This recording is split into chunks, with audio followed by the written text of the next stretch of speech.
judgment on Jabloteh being fined and not being able to play, would you have wanted to play that match against Simon Jabloteh?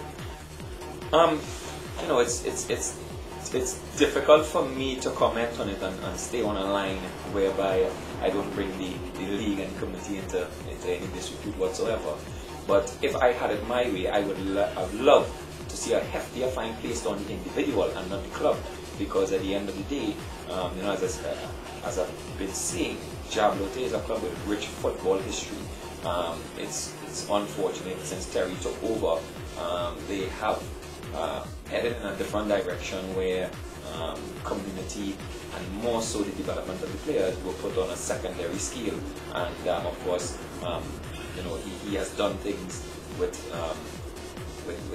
more or less his priorities intact before the club.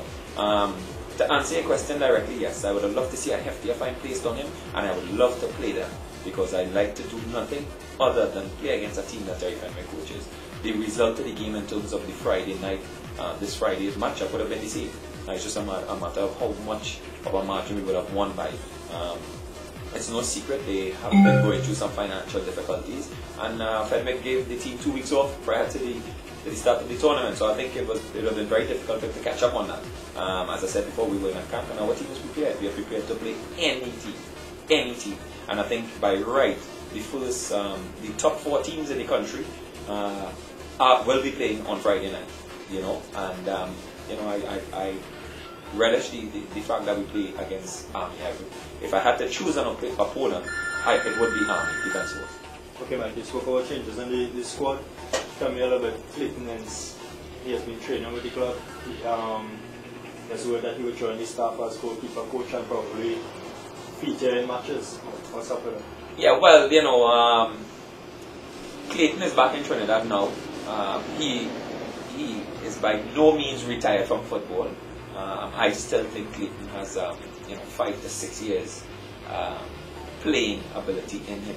Because as you would know, a goalkeeper obviously at Clayton's age right now, I think he is ripe. When I say ripe, he is ready now and should be at his best as a goalkeeper. Goalkeepers obviously go on in the game a lot longer than outfield players. It's a privilege that we were able to get Clayton on board with us.